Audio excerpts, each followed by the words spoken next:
Welcome to episode 26 of the Action Takers podcast. It's about drive, it's about power. We stay hungry, we devour. Put in the work, put in the hours, and take what's ours. I'm your co-host, Nate. We got our other co-host, JC, with us as always. JC, how you doing? Dude, I am doing above average. I'm hopped up on fucking Dayquil. My son goes to this like little school, and every single year he just contracts like the sniffles and the fevers and the fucking cold sweats. I took a nap today and I woke up and my couch was like covered in sweat, and I was like, what the hell is wrong with me? So I'm doing okay. I'm feeling good right now. It's Robitussin and Dayquil is my medicine tonight. So how are you doing? I'm doing great. It's freaking hot as usual, but doing great. Staying busy. What do you mean you're staying busy? What the hell does that mean? What, you do anything fun? You hitting all the strip clubs? Like, what do you?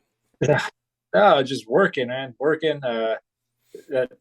New job, new beginnings. So yeah, it's good stuff. So what are we gonna talk about today? I wrote down a couple things, and I want to say we got to give ourselves a little clap on the back. Episode 24, you were telling me got like 11 views, and I feel like we got to thank every viewer. Hey, I really appreciate it. Man, double-digit views. And that's excellent. Anytime we break into the double digits on our views, get a little excited about that, a little pumped up. Well, it's Nate. The real question is, how do we get on Andrew Tate's level? Because right now we're not big enough to fucking be canceled. He is though. I don't know if you saw the news. Andrew Tate, the number one searched guy on the internet for the last, it feels like 6 months. All we've seen is his content. Has been essentially removed from Instagram, Facebook, YouTube, TikTok, Twitter, all of these accounts. Did you see any of this news? Yeah, no, I've been seeing it popping up. Everyone talking about it. I did research it. I didn't really know much about him until this started popping up. I haven't followed him to really know what was going on, but this research and saw he's made some comments that the people didn't like, and freaking, how social media is. They'll take you down if they don't like you. Dude, I'm kind of shocked that you're not like already subscribed to his like school. I thought this would be the right speed. I would think the algorithm would figure out how to pump you full of Andrew Tate content, because it pumped it directly at me. It was like one of those things. I was driving down the road with my brother, and he said something, and I'm like, "What did you say?" He goes, "Oh, you don't listen to Andrew Tate?" I'm like, "Yes, I listen to Andrew Tate." Like, holy crap! Like, it's just crazy. Like, it just it's kind of a crazy story. I spent like an hour and 20 minutes watching his his rebuttal. He came out on one of his websites and posted a very, very long form video, and I watched every second of it, and it just got me thinking. He did not show up to bitch and complain. He was never a victim. He stood up to everything that he kind of preached, about being a strong man with strong opinions.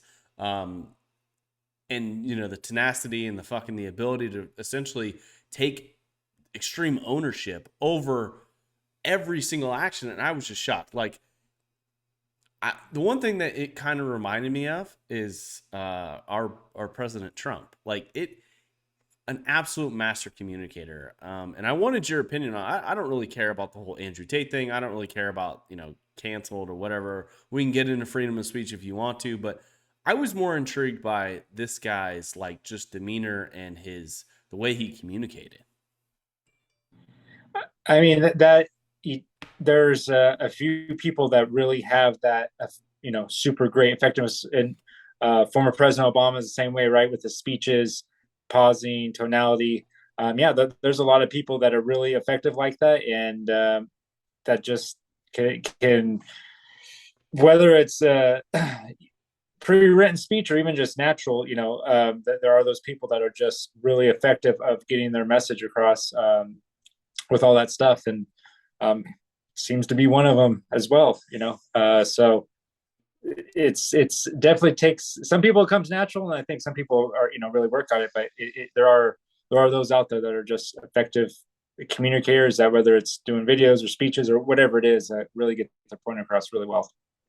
It just shocked me. Like if you're able to communicate your message in the best way possible to an audience that can one understand you. A lot of times I think some of these folks who try and build an audience or build a following just don't know how to communicate with people. That's why like scientists and doctors are just horrible at organizing anything. It's because they just can't, like, their brain just can't even articulate the words.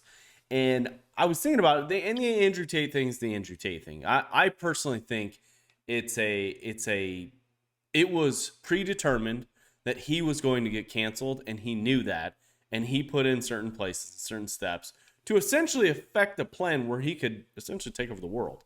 Because the attention is everything in this world. Like if you have it, you can control the narrative, you can control the population, and I think it's pretty remarkable what he's doing. Yeah, I mean, right. So that's whether it's Grant Cardone, former President Trump, and a lot of the people talk about, right. It's all about that attention, whether it's good or bad. I mean, no matter what, like you said, everyone's been talking about him. Google number one search person, just because he got canceled. He did something that whoever decided, these social media giants decided they didn't like that or whatever, so they took him off. But effectively, if that's what his goal was to get all this extra attention, I mean, it worked uh, It's really dude, well. it's pretty remarkable, and I think a lot of times, like, um, if you're starting something or building something, like sometimes you need to look at these types of people because they're masters communicate. They're a master of communication, and what I mean by that is like just as simple as their website and their copywriting or their message on Instagram or Twitter or TikTok or whatever it is.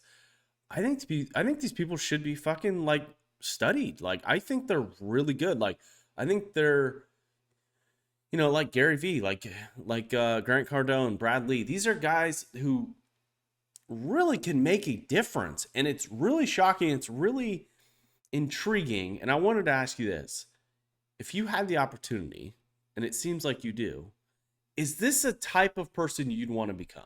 And I'm not saying become someone else. I'm saying become you, just on a bigger stage. Uh, you mean like where I am right now, or just kind of like you said, or Well, be I more mean, accomplish what they're doing? no. I'm talking about like if like right now you've got what a couple thousand followers. What if that follower count was 1 million followers? Like, is that something that you desire? Is that do you want to be like a Grant Cardone or an Andrew Tate or Joe Pompliano or Uh, some of these other guys? Honestly, I don't think I'd want that many followers, right? I mean, it'd be cool to have 50,000, a smaller influence, but I don't know, having that many, followers, it's not something that is on the list of like top desires. It'd be cool to have maybe some more, get in that 50,000 range, because that then it's more of your tribe, right? It's more of a tight knit people that follow you, that probably have your same idea. Because there's a lot of people, and you kind of look and it pops up, but all those people that follow whoever it is, it's sometimes not all they follow them for different reasons, not because that's necessarily their person. There's the haters that are following them, or the people that don't like them follow them because they want to find stuff to uh, get attack them for or whatever. So I like the more smaller, tight knit following tribe, whatever you want to call it. Um, just for me. I so like I think about it and I'm like I could go both ways. I could go the extreme left or I could go the extreme right. And oftentimes I do that. I take both roads, which is horrible. Um like the unknown guy who makes his money and is quiet about it, and he doesn't create any enemies. He doesn't create any enemies for his family or his kids or his significant other. But the other me is like, it'd be kind of cool to be able to like sell out a fucking arena and be able to like harness that energy and that fucking power. And it's one of those things that I'm like, fuck, like which one do you choose? Because the all this power and influence around you have around people, it's going to be a point where it's going to affect you negatively. Like you have to take certain steps of like, now you got to worry about security. Now you got to worry about security for your family. Now you can't even go to the airport. Now you can't go to a restaurant without getting fucking mobbed. So I struggle with this. I struggle with, both roads. And it's, if you're listening to this, and if you have an opinion about it, please leave a comment. And I would love to know which person are you? Are you in Nate's camp, kind of in the middle, 50, 100,000 followers, making a couple of $1 million on your following, or me, with 0 or 100 million, what is it? I would love everyone's opinion. Yeah, it's funny because right, it used to be the standard was like being a celebrity, right? Because that's how everyone used to be known, right? Before social media, it's like, oh, I want the people that wanted that kind of following is oh, I'm going to be a celebrity. Well, now with social media and now it's more of be an influencer or whatever the different things you want to call it. But yeah, it's getting that now you have a known following, right? You have 2 million followers, you have 10 million, 100 million, right? So I think it's definitely shifted too because like I said, you when you hear, I guess, and it's more of young people, right? Oh, when you grow up, what do you want to be? It's like I said, it used to be all like, at least when I remember being younger, so many people, oh, I want to be famous, I want to be a celebrity, and that was the way to have that following, right? But now with technology and social media, people, like I said, just about anyone can blow up, and then they that's how they get the following, and that's how they get that notoriety and people following them and being famous. So it's a a lot different now. You can do it on TikTok, making videos. It's really remarkable. Like when I was growing up, like I was want to play in the NFL. Like my dream was to be a wide receiver for the 49ers and win fucking Super Bowls. And then you get to, you're 16, 17 years old and you're like, oh, I'm 5'6" and I weigh 135 pounds and I'm not the fastest guy in the world. And you recognize you're like, okay, like, do I need to be an optimist about this or do I need to be a realist or what avenue do I need to go? And I went down the avenue of like, fuck it, we're going to try. We're going to fucking go for it, right? And it didn't work out. And that wasn't the plan God had intended for me. But when I think about it, I think about the stage that we're in the era that we're in, the ability to become famous or the ability to influence a bunch of people, I think it's easier than ever. Like, I think the competition out there with TikTok, Instagram Reels, YouTube Shorts, OnlyFans, Patreon, YouTube itself, these are all things that literally can send you to a point where you get more viewers than the fucking CNN does. Like Mr. Beast has tens of millions of followers. And he's got it, and now he's got it in different languages. And it just always intrigued me and made me, realize that, maybe your direction in life, because a lot of times, like, the direction that we wanted to go into, whatever it was, back in the day, you just didn't have it. You had to be an actor, you had to be a model, you had to be an athlete, you had to be, someone prolific in business, to be really known. And now it's a lot fucking easier. Well, easier, and then there's no cost to entry, right? I mean, you got to have a phone, but you can download that for free, and you can start using your phone to make whatever to get this. So you essentially, if you know the right stuff to post and videos to create, and you can do that on your own, right? I mean, that's what so many people have done with that, right? We're opposed to, I got to go to Hollywood and try and meet these, get on to get famous, whether it's on a movie or a show or a commercial, whatever it is. So the cost of entry now to actually become famous is virtually nothing. Well, it was a conversation I had with my wife earlier this week, and I was kind of determining, like, what do I want my life to look like? Like, what are my real goals? And I started working things out, and we do this a lot on the show.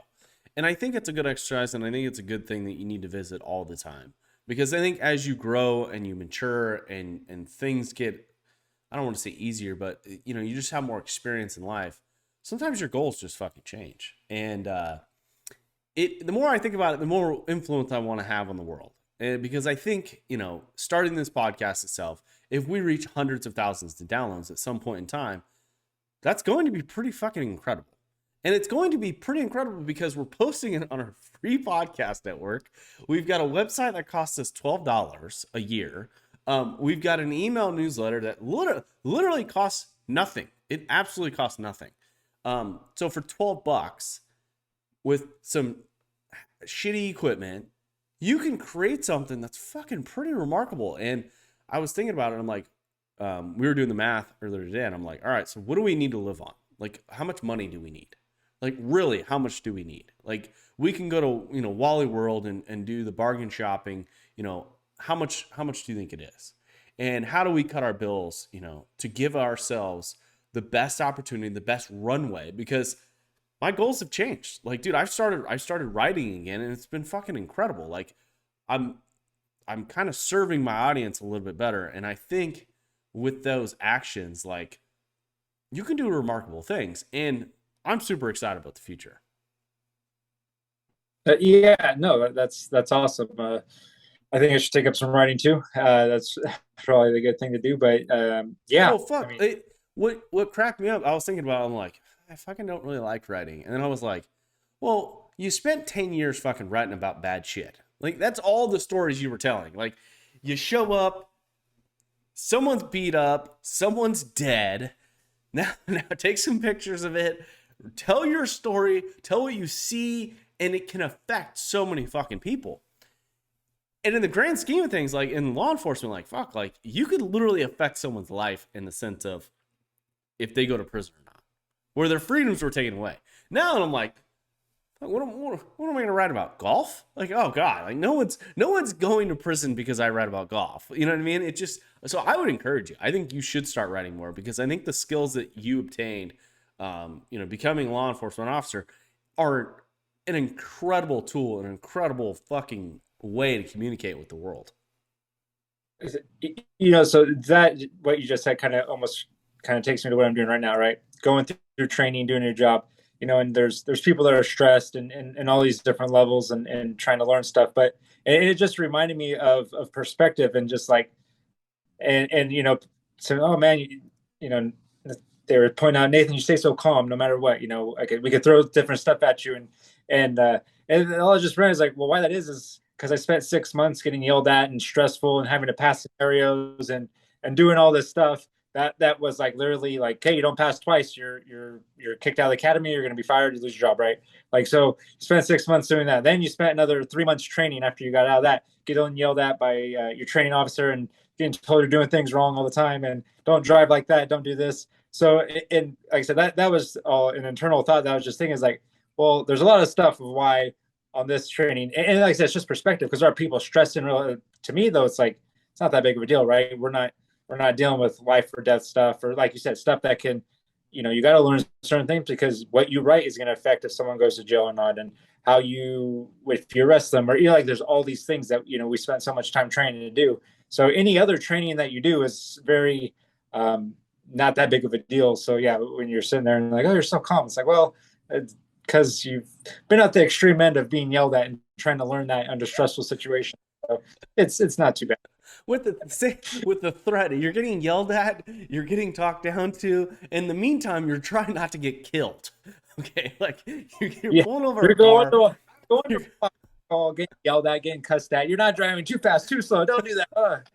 Oh my God! It just, if any, I encourage any and everyone to go on a fucking ride along if you have the opportunity, because it will show you how difficult that job is and the training that you got to go through. So, like, to keep in mind, like, the police academy, when we first started, before we even like signed up, paid for the classes, or did any of that, the instructor's like, all right, like, you have a 2% chance.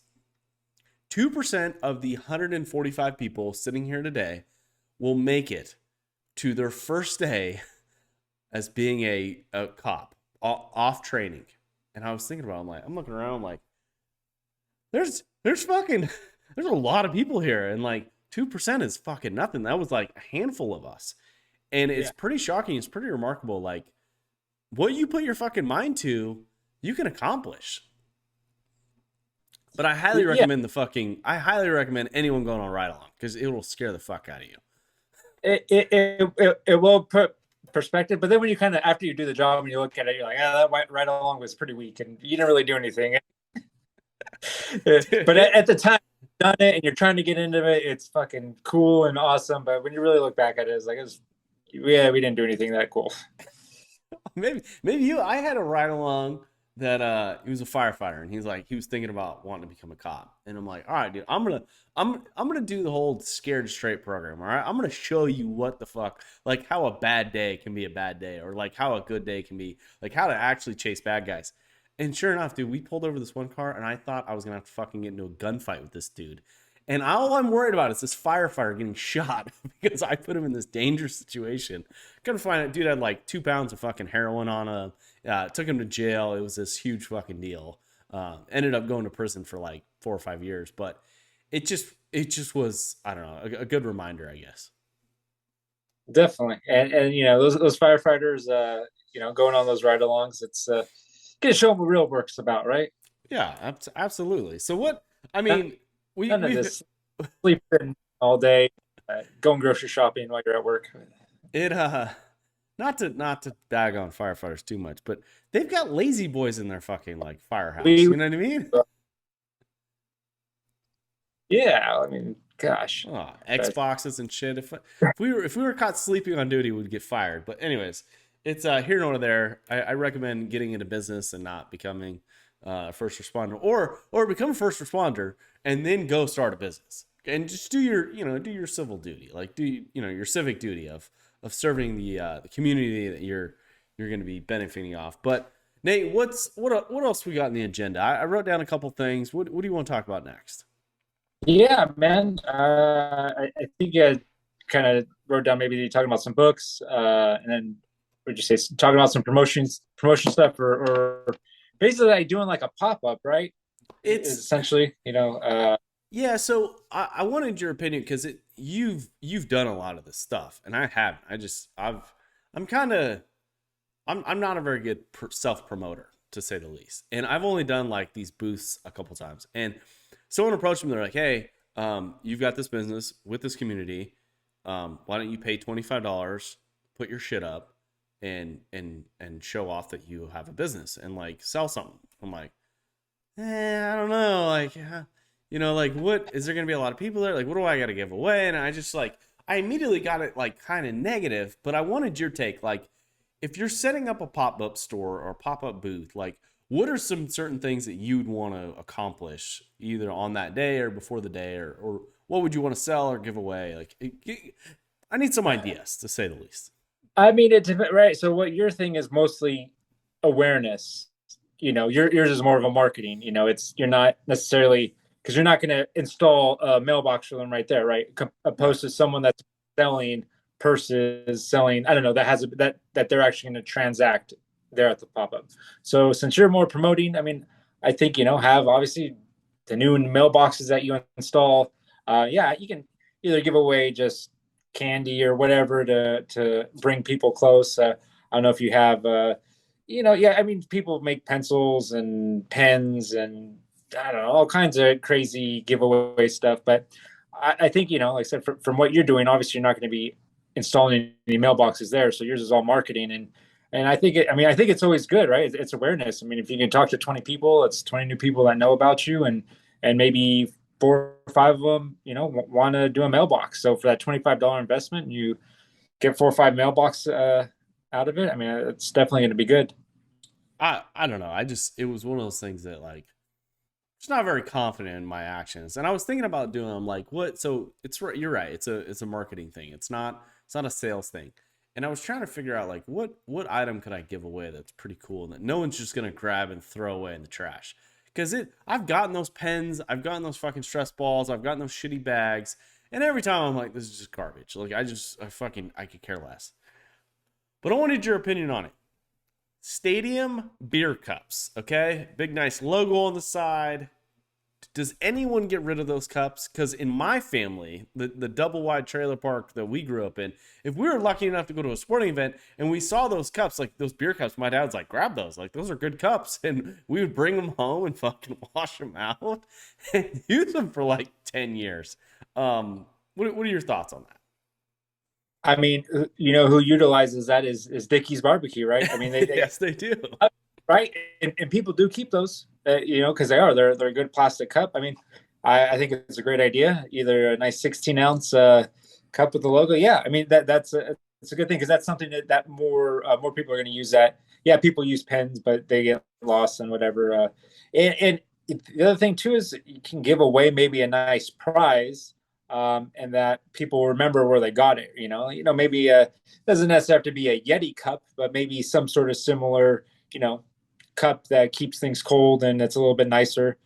Because any type of gift or something like that is more, like I said, someone will use that every day and they'll remember, oh yeah, I got this from JC, and he does the mailboxes, and every time they have that cup. So because in the book Giftology that I read, they talk about, you know, most people don't want a nice polo with, your business logo. They would want their business logo, or something, so and you can still make use of it, of like giving them something that they'll want to wear or want to use, that doesn't necessarily have your logo on it, but they'll still remember where they got it.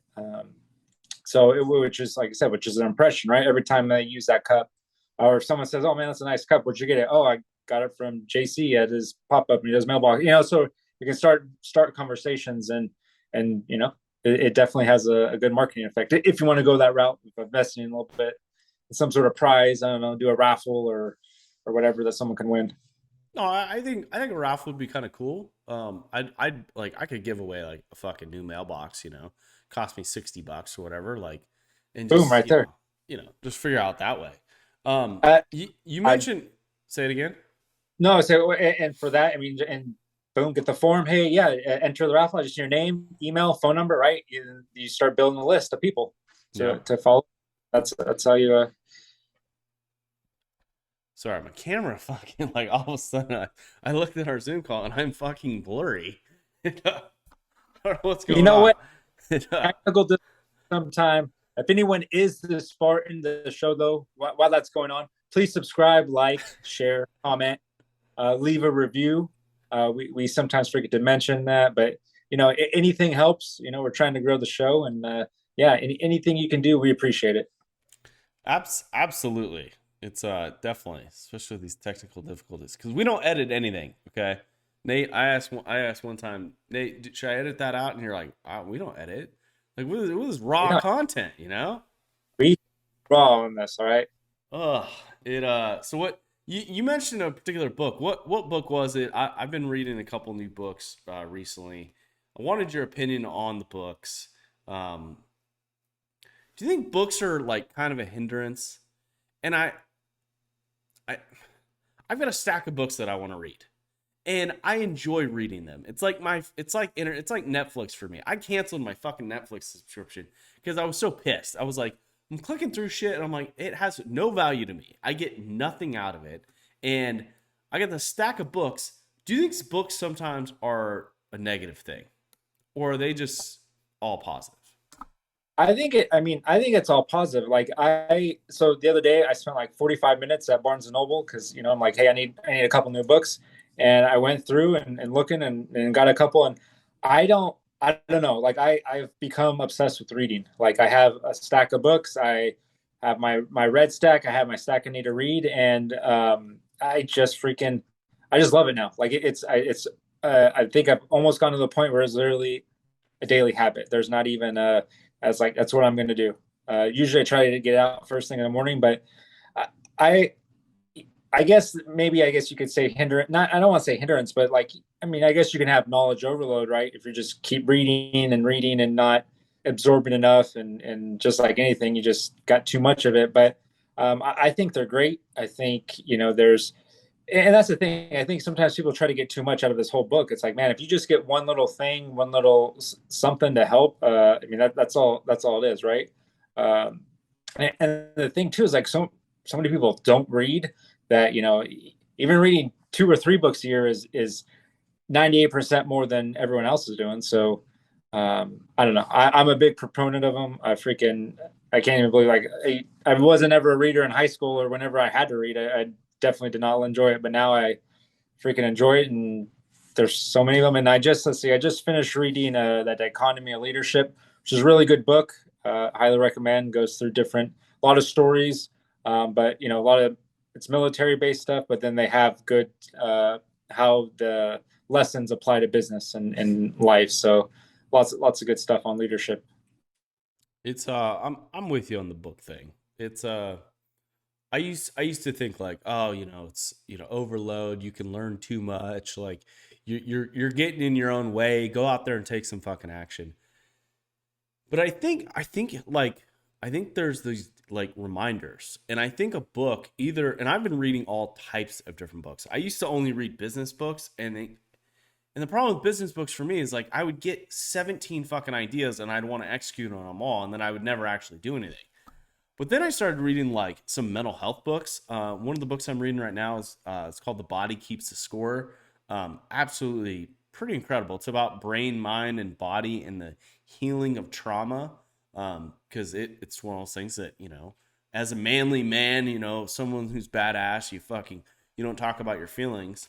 I think it's a really good book so far. And then also I'm reading What You Think of Me Is None of My Business, which the title got me. They sold me on it, and it's really remarkable. It's really remarkable. It's been a good journey. I've really enjoyed reading it. I used to only read like Harry Potter and like the Hatchet, but now it's it's a little bit more educational.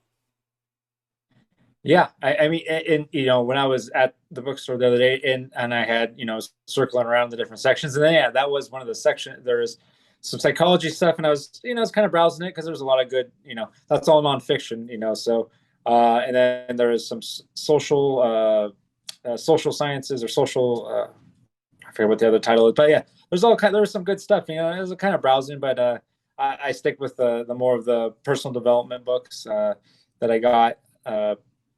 It's but there's so much out there, and I was just looking through all the different things, and there's books on everything, and even right in this huge old bookstore that probably isn't even scratch the surface of the amount of books that are out there. So it's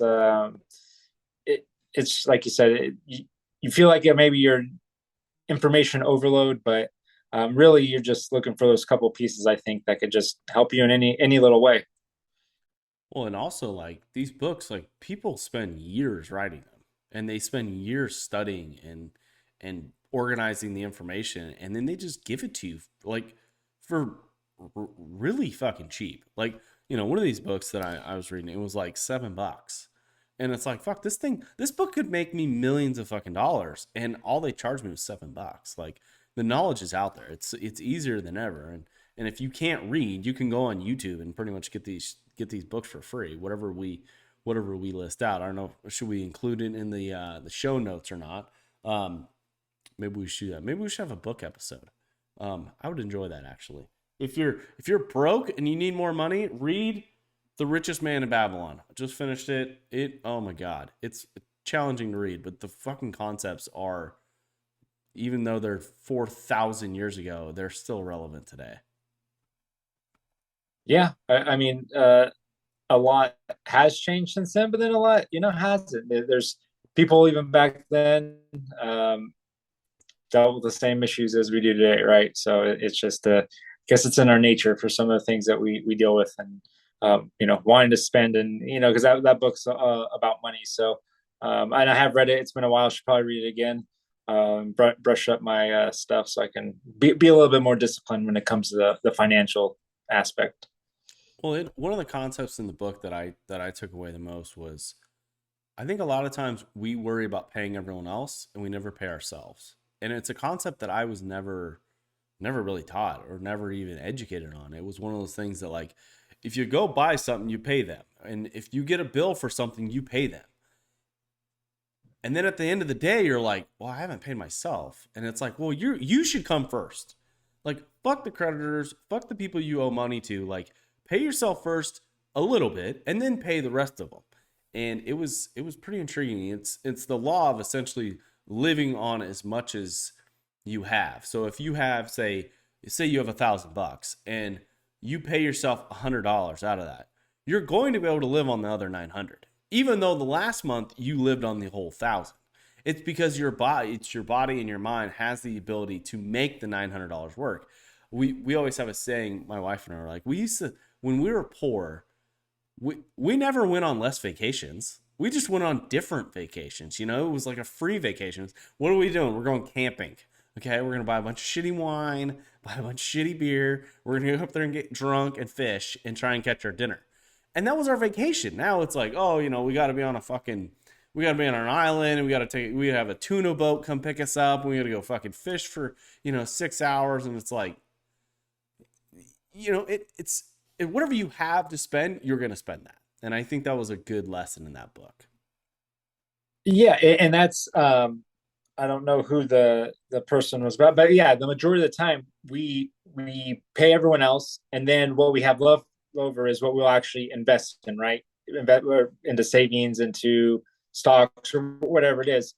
Which is why, for those people it's more difficult, having a 401k that's automatically deducted, right away is good, right? You set that percentage, okay, 10%, 10% of my check, boom, and then you don't even really miss it as much, because it's just like almost like taxes, right? It's just another deduction, and okay, cool, I got my money. So those, if you do have that opportunity through work, I think it's a great thing. When I was working at Costco, I was 19. I didn't even know what it was, but I was like investing in this, right? I was investing in this 401k thing at 19 years old. And yeah, it's like, boom, it just came out of your check. You didn't know, like, okay, this is what I have. But essentially, right, paying myself first. Like I said, where if you don't have that, most people will only pay themselves what's left over after they pay everyone else. So I got this $500 remaining, so I'll put $50 towards my whatever investment. Yeah, it's one of those things that, like, I'm out of the stock market. I'm only in real estate, and which we'll see if this is fucking gonna crash and burn here shortly. It looks like the economy is fucking taking a dump again.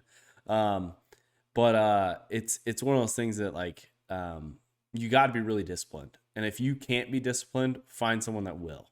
But then educate yourself on it. If you have a 401k, understand where that money's going, and understand how to get that money if you need it. That was one of the things that we just never knew how to do, which was probably a blessing in disguise, because if we would have been able to access it, we might have fucking blew it all, on a trip to Cancun or something. But Nate, we're running out of time. I gotta go. I gotta go to bed. I need to juice up on some more cough medicine, and we got to get out of here. It's about drive, it's about power. We stay hungry, we devour. Put in the work, put in the hours, and take what's ours.